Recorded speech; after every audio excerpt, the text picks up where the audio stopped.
Honorable Speaker, thank you for giving me the floor. Now, Honorable Speaker, let me tell you this. Today we're talking about marriage, Honorable Speaker. We're talking about mail order brides. And marriage is not a word that one has to be bigger and better in order for them to survive. Honorable Speaker, when you're talking about marriage, you're talking about dependency. In US alone, there are over 30% of women who are actually stay-at-home moms. They're actually dependent on their husband. So in marriage, there are some dependency, Honorable Speaker. So now, coming to my main thing, that throughout the whole day, as a total, this debate is about where the girl will have a better life, and we're not actually talking about where her right will be violated, Honorable Speaker. Now, let me do some rebuttals at first. That is, today the DLO comes up and said, gave a wrong information that government said that there are no bad sides to the mail order marriage bride, Honorable Speaker, but actually we never said something that it does not have any bad sides. We consider that there are bad sides, but when you compare it to that of Albania, when you compare it to that of Kiribati, Honorable Speaker, you see that comparatively this is they have a better chance in the developed country, Honorable Speaker. Secondly, they've talked about that he came up and said that objectification is not good and they don't support it, Honorable Speaker. We too do not support objectification, but when you compare the objectification in Albania with the objectification in the United States, you see that, Honorable Speaker, in the United States there is a chance for retribution, Honorable Speaker. However, in Albania the girl will get suppressed onwards and onwards, and there's nothing she can do about it, Honorable Speaker. Honorable Speaker, secondly, he has come up and said that in a civil society, women needs to be empowered and judged on the basis of their merit, Honorable Speaker. Now, so over here he comes up and talks about empowerment of women, Honorable Speaker. But let me tell you this: in a country like Albania, in a country like Kiribati, in a country like Angola, do you really believe that there is a chance for empowerment of women, Honorable Speaker? We do not think so, because in this case, women are not actually taken up as a human being, Honorable Speaker. They are actually kept at home as a sex machine, or they're actually kept at home for breeding the children, Honorable Speaker. However, in the United States or in a developed country, the women are given their due rights, Honorable Speaker. Honorable Speaker, secondly, he comes up and said that the middleman is actually getting paid and the girl is being objectified. He shows the girl's picture, how hot she is, and the guy actually buys him. Honorable Speaker, we are actually against this thing, because it is not actually how this is done, Honorable Speaker. The girl and the groom actually gets to meet via Skype. They actually get to talk via Skype, and when they are mutually they have mutual interest and they are okay with the marriage, they actually go forward with the marriage. So that this point does not stand at all, Honorable Speaker.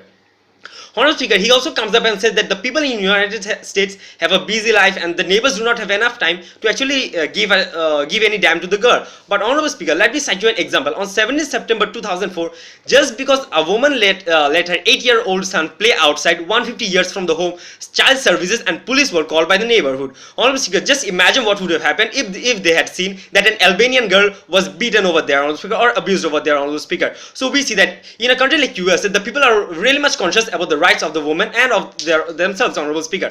Honorable Speaker, now he comes up and says that the woman can really do anything even if she files the lawsuit because of lack of support and fear. But Honorable Speaker, let me tell you, in a country like the United States and the United Kingdom, there are women shelters, Honorable Speaker. There are NGOs, there are humanitarian organizations that are actually working for the right of the woman. In this case, even if the woman has fear factor, or even if she does not have support, the neighbors will call on these organizations to give the woman the backing they need to take down the husband, Honorable Speaker, to tackle the husband, Honorable Speaker.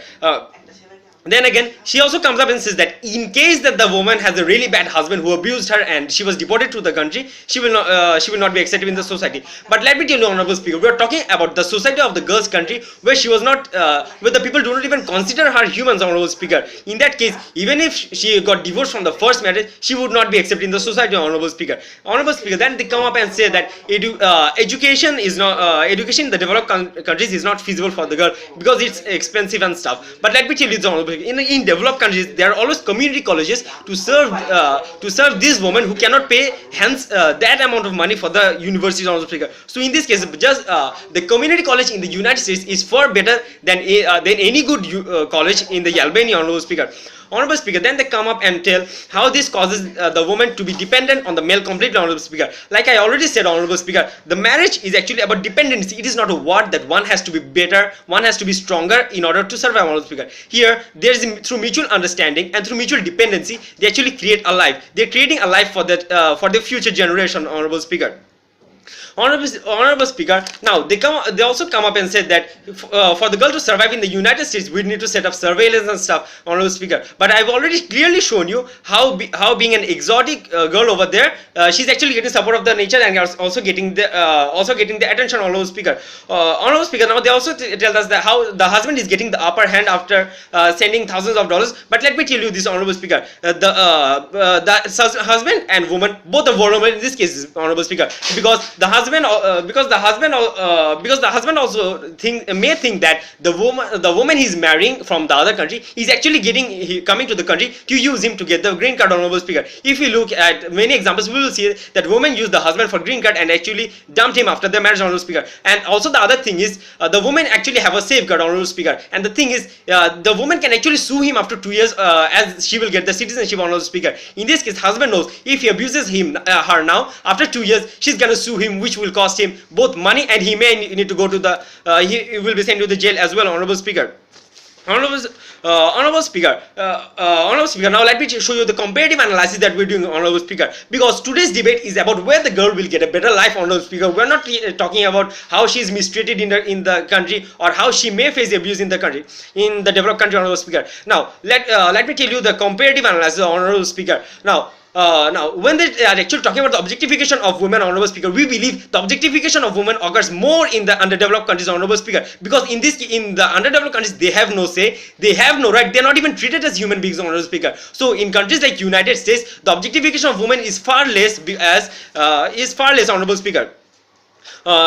Secondly, they also come up and tell us how they are given emphasis on the features and stuff, how it's demeaning their values, Honorable Speaker, how it is actually creating lack of respect for the woman, Honorable Speaker. But let me tell you this, Honorable Speaker, in a country like United States, even if it does cause lack, though it is not very rare, it is very rare for them to cause lack of respect, but compared to Albania, where they do not have any respect, I believe a little amount of respect is far better, Honorable Speaker. So Honorable Speaker, throughout the whole debate we see that they're actually, the main thing they're talking about is objectification of women, Honorable Speaker, and today their main point was how it is actually harming the woman and how they are better in their own country, which was not actually defined by the law, that is how they are better off in their country, Honorable Speaker. And on the other hand, our second speaker Rafiul has come up and showed us how they're actually having a better life in their country. So I believe in this point we actually bashed out their point and showed you that they're actually getting a better life in the developed countries, Honorable Speaker. Then again, Honorable Speaker, they told us that they will show us steps on